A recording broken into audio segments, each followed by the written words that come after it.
Salut à tous, j'espère que vous allez bien. Alors il y a quelques mois je vous avais réalisé une série de vidéos sur le Panasonic Lumix GH5, un fantastique appareil photo hybride, photo et vidéo fabriqué par Panasonic. Et bien figurez-vous qu'aujourd'hui, puisque j'ai eu de très bons retours sur cette série de vidéos, j'ai décidé de vous faire une série sur le nouvel appareil photo de Panasonic spécialement dédié à la vidéo, le GH5S. Alors attention, il ne s'agit pas d'une nouvelle version du GH5 mais plutôt d'un spin-off, d'une déclinaison vraiment spécialement dédiée à la vidéo, là où le G9 lui est spécialement dédié à la photo. Donc on va parler aujourd'hui du GH5S et on va plus précisément évoquer dans cette première vidéo ses performances en basse lumière grâce à une fonctionnalité absolument incroyable, le Dual Native ISO. Et avant d'expliquer ce qu'est le Dual Native ISO, il faut préciser que sur le GH5S, il n'y a pas du tout le même capteur que sur le GH5. Sur le GH5, on a un capteur de 20,3 mégapixels, mais sur le GH5S, on a un capteur qui n'est que, si on peut dire, de 10,2 mégapixels. Alors si le capteur est de la même taille et que les pixels sont moins nombreux, c'est que forcément ils sont plus grands. Et s'ils sont plus grands, ils captent beaucoup mieux la lumière. Mais ce n'est pas tout parce que le GH5S propose aussi le Dual Native ISO. C'est une fonctionnalité qui existe depuis quelques temps déjà chez Panasonic mais qui était réservée aux caméras vidéo professionnelles. Alors qu'est-ce que le Dual Native ISO ?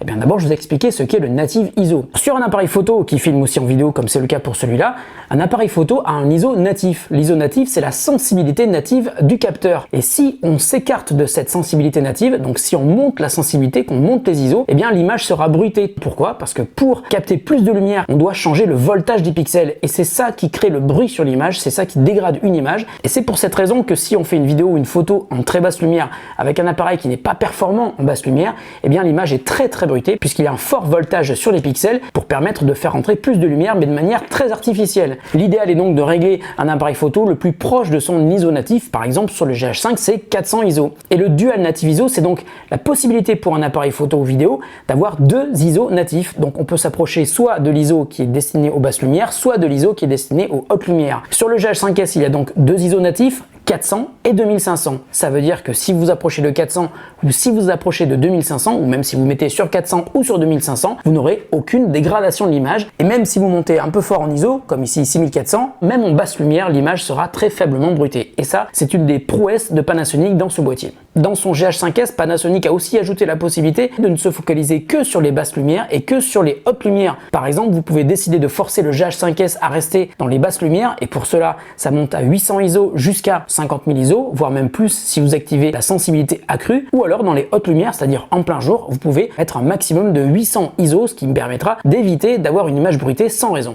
Alors voilà pour la partie technique, j'espère que c'est toujours aussi clair pour vous. Si ce n'est pas clair, n'hésitez pas à revenir au début de la vidéo ou même à me poser des questions en commentaire sous la vidéo puisque j'y répondrai. Et si je n'ai pas la réponse, je demanderai de l'aide aux équipes de Panasonic qui sont vraiment des gens hyper sympas.